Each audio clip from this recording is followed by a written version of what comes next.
ఈరోజు మనం తెలంగాణ ప్రభుత్వం ద్వారా ప్రజాపాలన దినోత్సవం సెలబ్రేట్ చేసుకుంటున్నాం. ఇది 77 years కింద జరిగినటువంటి ఒక హిస్టరీలో భాగం. మన హైదరాబాద్ స్టేట్ దేశంలో విలీనమైన రోజు.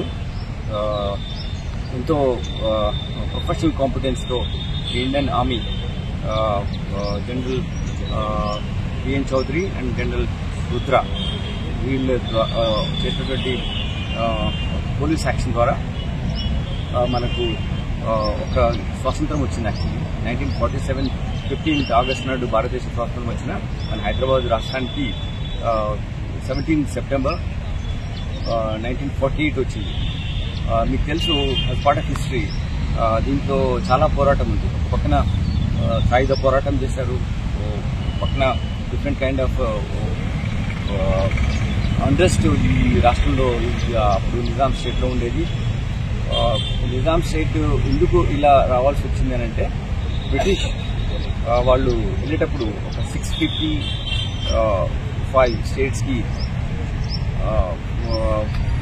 లైక్ హిల్స్ స్టేట్స్గా అనౌన్స్ చేయడం జరిగింది. అందులో అన్ని స్టేట్స్ భారతదేశంలో ఐక్యం అవడానికి ఒప్పుకున్న ఒక 3 రాష్ట్రాలు, Kashmir and Junagadh then Hyderabad state, ఈ 3 కలవడానికి ఇష్టం లేనప్పుడు అల్టిమేట్గా చివరిగా హైదరాబాద్లోనే భారతదేశం నిర్ణయం చేయడం జరిగింది పోలో ద్వారా.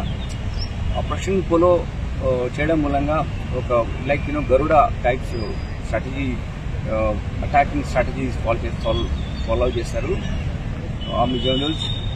బేసికలీ ఒక సైడ్ విజయవాడ సైడ్ నుంచి Rudra, by general Rudra, then Aurangabad side నుంచి చౌదరి, కెప్టెన్ చౌదరి రావడం జరిగింది. Rajender ji overall operation head చేశారు. దాని తర్వాత 5 PM of 1948 September 17th మన దేశంలో హైదరాబాద్ రాష్ట్రం విలీనమైంది. అయితే దీంతో ఎందుకంటే ఆ రోజు Hyderabad Nizam state richest princely state in the country. Nizam is the richest person in the world. What they say that 2% of US GDP is Nizam's total income, his monies. But in spite of all that, so much concessions government had given him through standstill agreement and all, he violated it. So first 31st August nadu Prime Minister of India ఒక ultimatum ఇచ్చారు.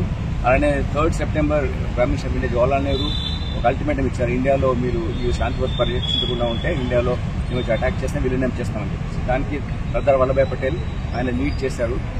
దానివల్ల 13th September నాడు start అయినటువంటి ఈ police action 17th September 5 PM conclude అయింది. Then Nizam ruler Mir Osman Ali announce చేశారు Indian టెరిటరీలో integrity అయిపోయినామని చెప్పేసి. So ఇటువంటి actually this is the real freedom for the state. ఈ అప్పుడు ఎంత రిచ్ స్టేట్ ఉందో ఇప్పుడు కూడా దేశంలో కూడా అదే విధమైనటువంటి రిచ్ స్టేట్ ని ఈ రాష్ట్రం ఉంది. నేను చూసినటువంటి స్టడీస్ లో పర్ క్యాపిటల్ ఇన్కమ్ లో ఇండియాలోనే హైయెస్ట్ పర్ క్యాపిటల్ ఇన్కమ్ ఉన్నటువంటి స్టేట్ మన తెలంగాణ స్టేట్. లాస్ట్ 5 years లో ఉన్నటువంటి పర్ క్యాపిటల్ ఇన్కమ్ ఏదైతే ఉందో దానికన్నా ఎక్కువగా ఉన్నటువంటి పర్ క్యాపిటల్ ఇన్కమ్ తీసుకొని కంట్రీలోనే ఫస్ట్ పొజిషన్ లో తెలంగాణ ఉంది. Youngest state, last to join the country from the princely state position, but we have come up with so strong and with the highest per capita income and then most in advanced society, progressive society, very inclusive society. Ganga Jamuna Taijeev and Hindu Muslim unity to అందరు కలిసి పనిచేసే ఒక ఉన్నతమైనటువంటి రాష్ట్రం మన తెలంగాణ రాష్ట్రం. Good climate ఉంది, people are good, హాస్పిటాలిటీలో the best in the world rather. So ఇటువంటి గొప్ప ప్రాంతంలో మనము సిటిజన్ అయినందుకు గర్వపడుతున్నాం.